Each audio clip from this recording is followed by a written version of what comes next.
আসসালামু আলাইকুম। বাংলাদেশ এবং দেশের বাইরের বিভিন্ন প্রান্ত থেকে মানুষজন আমার কাছে জানতে চাচ্ছে আমার ফোন নাম্বার, আমার ব্যাংক অ্যাকাউন্ট। তারা বন্যার্থদের জন্য টাকা পাঠাইতে চায় আমার কাছে, কিন্তু আসলে আমি এই মুহূর্তে কোনো ধরনের ত্রাণের সহায়তার জন্য আমি নিজ উদ্যোগে কোনো ধরনের টাকা পয়সা আমি কালেক্ট করতেছি না। কারণ বর্তমান যে পরিস্থিতি, আমার মামাতো ভাই আছে, ওদের বাড়ি সোনাগাজীতে, ফেনীর।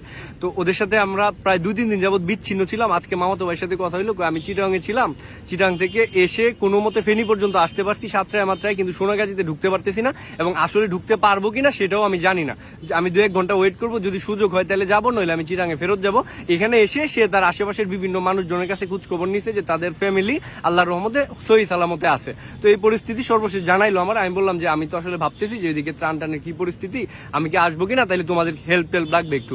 পরে সে আমার যেটা বললো যে এই মুহূর্তে এখানে আসলে তুই আসিস না, কারণ এখানে আসলে তুই নিজেই অসুস্থ হয়ে যাবি, এবং এখানে যে পরিস্থিতি তুই কই থাকবি, কই দাঁড়াবি, এরকম কোনো সিচুয়েশন নাই। এখানে অনেকেই আসছে যারা এসে আসলে এটা প্রতিকূল পরিস্থিতির শিকার হয়ে গেছে। এই মুহূর্তে আসলে যেটা করা যায় সেটা হচ্ছে বাইরে থেকে যত বেশি ত্রাণ এখানে পাঠানো যায়, যারা অলরেডি এখানে অবস্থান করতেছে তাদের সাথে যোগাযোগ করে তাদের কাছে ত্রাণগুলো পাঠাইলে সবচেয়ে বেশি ভালো হয়। কারণ তারা অলরেডি এই জায়গায় মোটামুটি স্টাডি করছে কোন দিকে কি ধরনের ক্ষয়ক্ষতি হইতেছে, এবং প্ল্যান তারা জানে। এখন নতুন করে আমি যদি ওখানে যাই, গিয়ে আসলে এটা মানে অকুল দরিয়ার মধ্যে পড়ে যাব।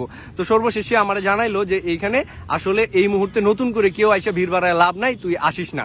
তো এখন আপনাদেরকে আমি সুন্দর একটা অঙ্ক বোঝাই। ধরেন আপনারা আসলে টাকা পাঠাইতে চাচ্ছেন আমার কাছে, আমারে ভালোবাসেন, আমারে বিশ্বাস করেন, কিন্তু টাকাটা তো আমার জন্য পাঠাইতেছেন না, পাঠাইতেছেন মানে সেই বন্যা দুর্গত মানুষদের জন্য। তো বন্যা দুর্গত মানুষদের জন্য পাঠানোর অনেকগুলো ওয়ে আছে।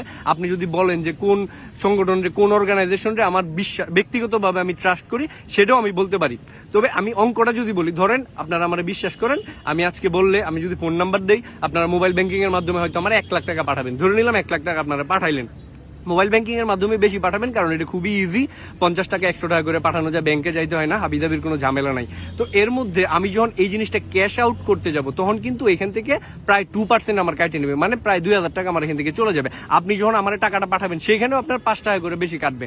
তো এই যে আলটিমেটলি আপনি 1005 টাকা দিলে আমার কাছে আসতেছে 1000 টাকা, এটা ক্যাশ আউট করতে গেলে আরো কমে যেতেছে 20 টাকা।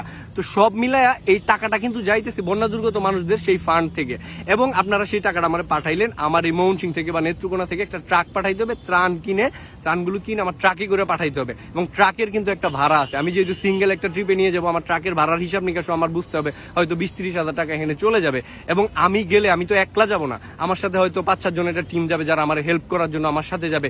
তো তাদের ওখানে থাকা, তাদের এখানে খাওয়া, এটার জন্য সেখানে কিন্তু একটা প্রভাব পড়বে। সেটা হয়তো আমি দিয়ে দিলাম, কিন্তু এই টাকাটা তো আমি ওখানেও দিতে পারি। এরপরে যেটা হবে, আমি কি আলটিমেটলি ওখানে গিয়ে পৌঁছাইতে পারবো কিনা, পৌঁছানোর পরে আমি আমার মতো করে যে ডিস্ট্রিবিউশনটা করবো, এটা কি প্রপারলি হবে কিনা, আমার এর পূর্ব অভিজ্ঞতা নাই। প্লাস হচ্ছে ওইখানকার পরিস্থিতি সম্পর্কে আমি ভালোভাবে জানি না। আমার ওখানে গিয়ে পৌঁছানোর পরে 2-3 দিন লেগে যাবে সবকিছু বুঝতেই।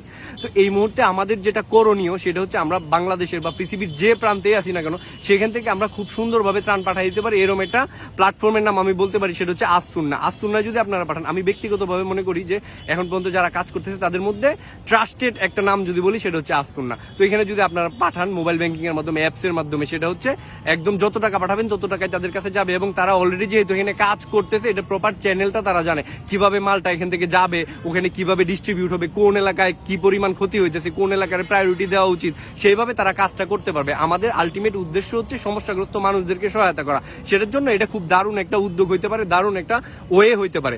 তো আমি আবারও বলতে চাই, টাকা পাঠানো, আমার কাছে পাঠানো, তাদের কাছে পাঠানো একই কথা। আপনারা সেখানে পাঠান, তাইলে সবার জন্যই সেটা ভালো হবে।